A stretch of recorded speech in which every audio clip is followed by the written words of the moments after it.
گزشتہ جمعے بھی ہم نے والدین کی اطاعت اور ماڈرن سائنس، جدید سائنس کیا کہتی ہے کہ والدین کی اطاعت سے متعلق قرآن پاک کے احکامات، رسول پاک صلی اللہ علیہ وسلم کی احادیث مبارکہ، اور آج جدید سائنس اس کے متعلق کیا کہتی ہے وہ ہم ملاحظہ کر رہے تھے۔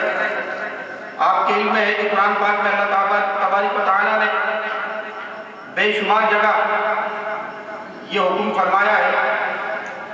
ایک جگہ ارشاد باری تعالیٰ ہے کہ جب تمہارے والدین میں سے دونوں یا ایک بڑھاپے کی عمر کو پہنچ جائیں تو ان سے اف تک مت کرو، مطلب ان کا ادب اور احترام اس حد تک رکھنا ہے کہ آپ کے اندر ذرا برابر بھی چڑچڑاپن پیدا نہ ہو، اور ان کا ادب اور احترام اس قدر کرنا ہے اگر وہ آپ سے کسی بات پر نالا ہو جائیں، آپ سے ناراض ہو جائیں تو آپ کو ادب کے لحاظ سے جو ہے خاموش رہنا ہے اور اف تک بھی نہیں کہنا۔ علماء کرام فرماتے ہیں کہ عربی گرامر میں اف سے نیچے کا کوئی لفظ نہیں تھا، ورنہ اس کو بھی استعمال کیا جاتا، مطلب انتہائی ادب جو ہے اس سے پیش آنا ہے والدین کے ساتھ۔ اور خوبی کی بات یہ ہے کہ قرآن پاک کو آپ مطالعہ فرمائیں تو جہاں جہاں پر جن جن مقامات پر اللہ تبارک و تعالیٰ نے اپنی بڑائی، اپنی تعریف بیان فرمائی ہے، وہیں پر اللہ تعالیٰ نے جو ہے وہ والدین کی اطاعت اور فرما برداری کا بھی ذکر فرمایا ہے۔ وَبِالْوَالِدَيْنِ إِحْسَانًا کے الفاظ کی مسلسل تکرار فرمائی۔ اور ایک حدیث میں رسول پاک صلی اللہ علیہ وسلم یہ فرماتے ہیں کہ الجنت تحت اقدام الامہات، کہ جنت ماؤں کے قدموں تلے۔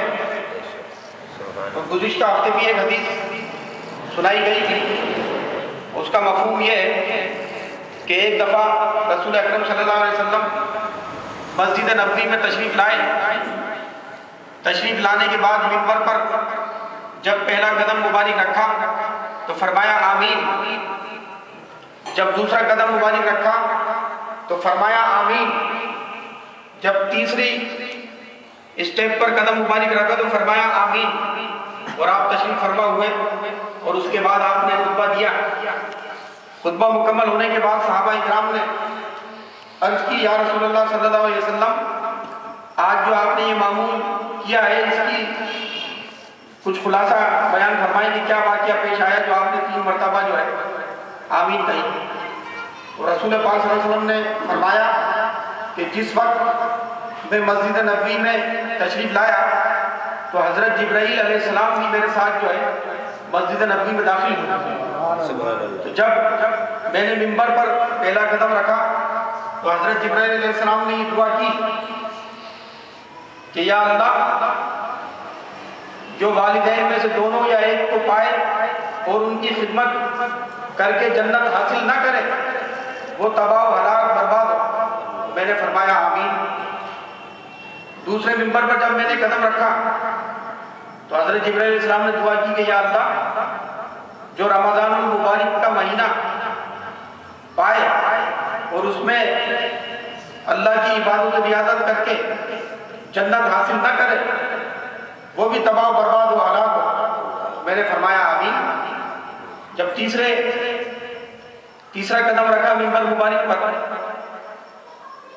تو حضرت جبرائیل علیہ السلام نے دعا کی کہ یا اللہ، جب آپ کا نام نامی اس میں گرامی کا ذکر آئے محفل میں یا محفل کے علاوہ اور کوئی درود پاک نہ پڑھے تو وہ بھی تباہ و برباد ہلاک۔ میں نے فرمایا آمین۔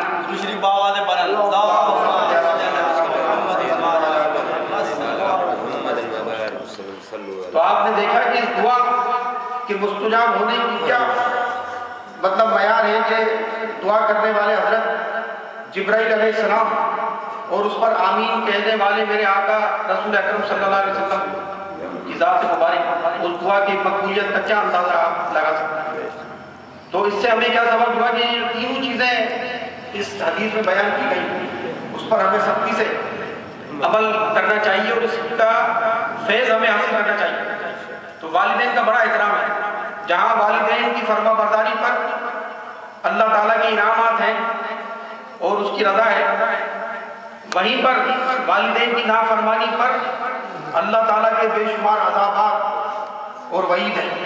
تو ہمیں چاہیے کہ ہم جو ہے وہ والدین کو بڑی قدر و منزلت کی نگاہ سے دیکھیں، اور جو جن کے والدین حیات ہیں، میں کہتا ہوں کہ وہ دنیا کے انتہائی خوش نصیب ترین لوگ ہیں کہ جن کے والدین مطلب ان کی جنت ان کے گھر میں ہے. تو وہ موقع سے فائدہ اٹھائیں. اور ایک حدیث میں یہ بھی آتا ہے، رسول پاک صلی اللہ علیہ وسلم فرماتے ہیں کہ جو کوئی صبح یا کسی وقت محبت سے ادب سے اپنے والدین کی زیارت کرے تو اللہ تعالیٰ اس کو ایک حج اور ایک عمرے کا مقبول عمرے کا ثواب عطا فرماتا ہے. آپ دیکھیں کہ ہمیں فری میں آج جو ہے وہ لاکھوں روپے خرچ ہوتے ہیں حج کرنے پہ، عمرہ ادا کرنے پہ، اور وہ بھی کوئی گارنٹی نہیں ہے کہ آپ کا وہ حج یا عمرہ مقبول ہو. اور یہاں پر آپ کو جو ہے وہ گارنٹی دی جا رہی ہے، اور رسول پاک صلی اللہ علیہ وسلم فرما رہے ہیں تو آپ کے ایک ایک فرمان جو ہے وہ حق ہے. کیونکہ رسول پاک صلی اللہ علیہ وسلم ایک حدیث میں یہ فرماتے ہیں کہ جو میں کچھ کہتا ہوں میں اپنی طرف سے نہیں کہتا، بلکہ میرا رب مجھے جو کہتا ہے وہ میں کہتا ہوں. اور اسی لیے قرآن پاک میں اللہ تعالیٰ نے فرمایا کہ جس نے میرے رسول صلی اللہ علیہ وسلم کی اطاعت کی گویا کہ اس نے میری اطاعت کی. اس سے بڑھ کر کوئی بات نہیں ہو سکتی. مطلب کہ اگر ہم سنت پر عمل پیرا ہو جائیں تو دراصل وہی اللہ تعالیٰ کی فرما برداری ہے. اور یہی انسان کا سرمایہ ہے کہ رسول پاک صلی اللہ علیہ وسلم کی جو دل میں محبت ہے وہی ہمارے لیے سرمایہ ہے. تو آج ہم اس میں مطالعہ کریں گے سنت نبوی اور جدید سائنس کے حوالے سے کہ والدین کی دعا کا اثر. مصنف لکھتے ہیں جس نے یہ کتاب لکھی ہے انہیں اس کتاب کے لکھنے پر گولڈ میڈل بھی گورنمنٹ نے عنایت کیا، اور کتاب کا عنوان ہے سنت نبوی اور جدید سائنس. اس کے رائٹر لکھتے ہیں کہ 1967 کا واقعہ ہے کہ میں اسسٹنٹ پروفیسر میڈیسن کی اسامی کے لیے پبلک سروس کمیشن میں پیش ہوا. اللہ تعالیٰ کی مہربانی اور والدین کی دعاؤں کی وجہ سے مغربی پاکستان میں اول نمبر پر رہا، مگر مجھے چند وجوہات کی بنا پر نوکری نہ دی گئی. چنانچہ مجھے سعودی عرب جانا پڑا جس کا میرے والدین کو بہت صدمہ ہوا. انہوں نے رات دن میری واپسی اور ایسی ہی آسامی پر چناؤ کے لیے دعائیں کی. میرا واپس آنا اور کمیشن کے لیے چنا جانا ناممکن تھا، مگر ان بزرگوں کی دعاؤں کی برکت سے نہ صرف مجھے حج اکبر کی سعادت نصیب ہوئی بلکہ 1 سال کے اندر ہی اندر مجھے وہی آسامی مل گئی جس کا میں اپنے آپ کو اہل سمجھتا تھا، اور میری سینئرٹی میں بھی فرق نہ آیا.